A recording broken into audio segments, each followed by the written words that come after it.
Hello mga kaibigan, welcome na naman sa aking munting kusina. Ang gagawin ko na naman ngayon ay magluto ako ng paksiw na isda. Parang wala na kaming kasawaan sa pagluluto ng isda. Ito lang kasi ang pinakamadaling lutuin at saka napakasustansya pa, healthy at bukod sa lahat, napakasarap pa. Kaya halina at panuurin natin ang aking gagawin.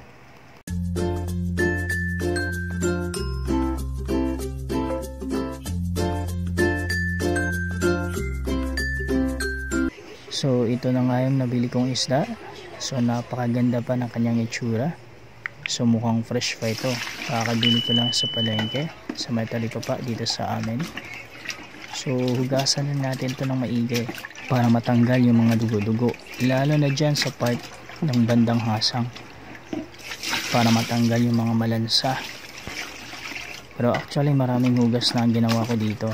So hugasan ko lang ulit para sure na matanggal na talaga yung mga dugo bago natin lutuin.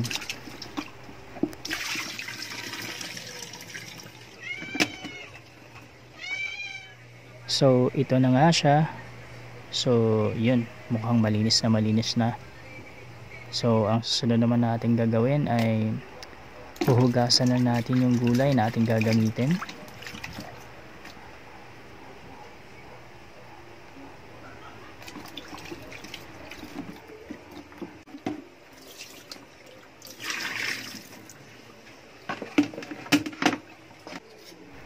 At pagkatapos, hiwain natin yung mga sangkap, lahat ng mga sangkap na ating gagamitin at sabay-sabay natin silang iluluto.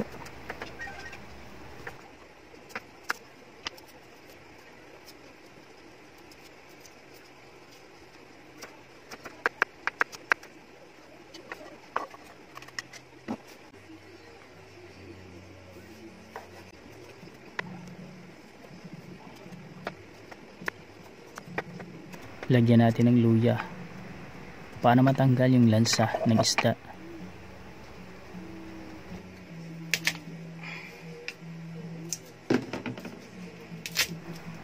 At samahan na rin natin ang bawang.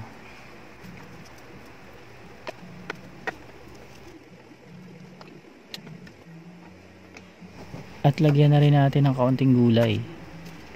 Lagyan natin ng okra para may sarap yung ating paksiw.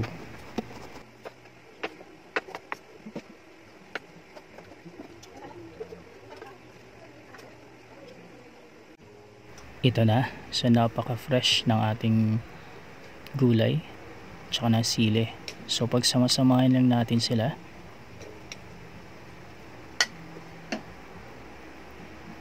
yung ating sangkap kasabay din ng isda.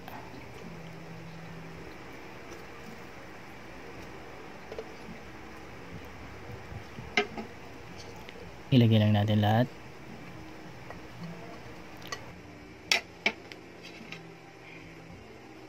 Lagyan na rin natin ng siling green. Pero yung okra mamaya na natin ilagay.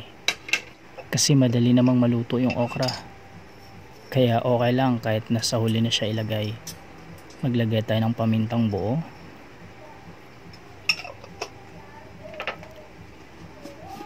At ng asin.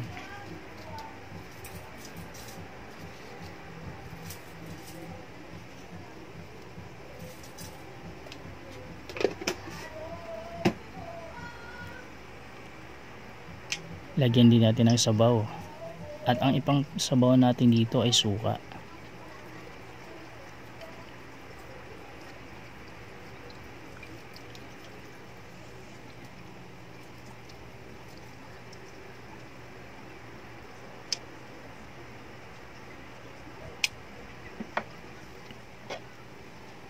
At pagkatapos, takpan natin at isalang na natin. So kung mapapansin niyo, wala akong ibang nilagay kundi asin lang. Napakasimple lang. Ayoko kasi na magkaroon pa ng iba pang mga mix. Gusto ko simple lang para maayos at maganda sa ating kalusugan. Kumbaga hindi na ako naglalagay ng kung ano-anong mga seasoning. Antayin lang natin ng ilang mga minuto pa hanggang sa siya ay kumulo. At kapag kakumulo na siya, so pwede na natin ilagay ang okra dahil malapit na rin itong maluto.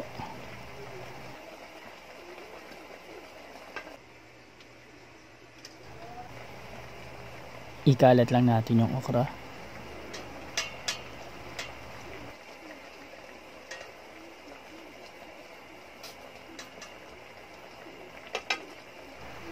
Takpan lang muna natin at mag-antay lang tayo ng ilang sandali pa.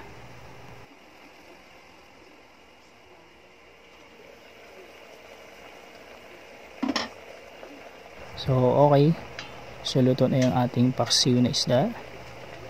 So ready na natin ihain at pwede na tayong kumain.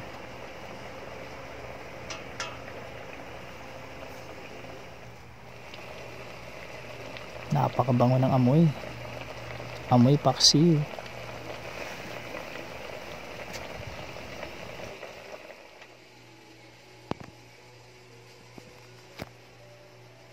So tara, at nagutom na rin ako.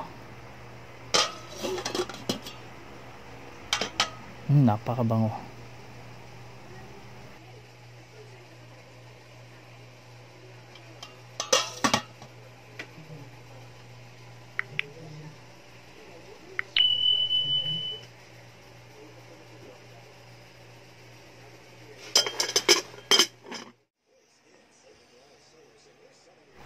So ito na, naluto na yung ating lutong bahay na paksiw. So tara guys, kakain na tayo.